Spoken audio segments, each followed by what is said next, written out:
এবারে প্রবাসী সংবাদ।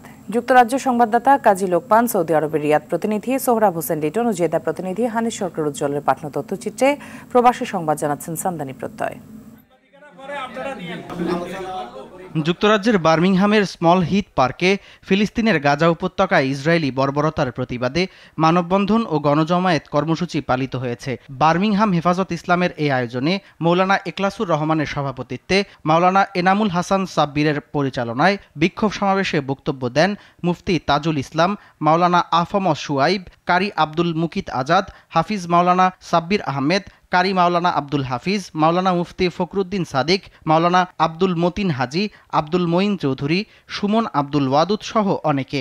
সভায় বক্তারা গাজার নিরস্ত্র জনগণের প্রতি সংহতি প্রকাশ, বিশ্ব জনমত গঠন এবং মানবিক মূল্যবোধের পক্ষে বিশ্ববাসীকে সোচ্চার হওয়ার আহ্বান জানান। সবশেষ মুসলিম উম্মার শান্তি কামনায় মোনাজাতের মাধ্যমে কর্মসূচি শেষ হয়।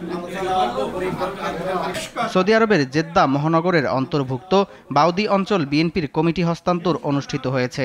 জেদ্দা মহানগর বিএনপির সভাপতি কেফায়েতুল্লাহ চৌধুরী কিসমত ও সাধারণ সম্পাদক শফিক আহমেদের স্বাক্ষরে 121 সদস্যের কমিটি অনুমোদন দেয়া হয়। কমিটি হস্তান্তর অনুষ্ঠানে সভাপতিত্ব করেন মোহাম্মদ ইব্রাহিম মুন্সি। ফিরোজ আলমের সঞ্চালনায় বিশেষ অতিথি ছিলেন শেখ মুস্তাক আহমেদ, সাইফুল ইসলাম কিরণ, ইকবাল, মফিজ পাটোয়ারি, সারোয়ার, আলামিন, সেলিম মুসা, আমজাদ আলম, মুজাহিদ ইসলাম, ফরাদ হোসেন রুমি সহ অনেকে।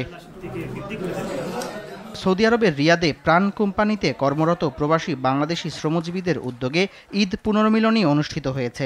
অনুষ্ঠানে প্রধান অতিথি ছিলেন মামুনুর রশিদ, বিশেষ অতিথি ছিলেন মোহাম্মদ ইমরান হোসেন, মোহাম্মদ রুবেল মিয়া, নুরশাদ পিকে, আব্দুর রাজ্জাক, আবু তাহের, আলী আজম ও তরিকুল ইসলাম।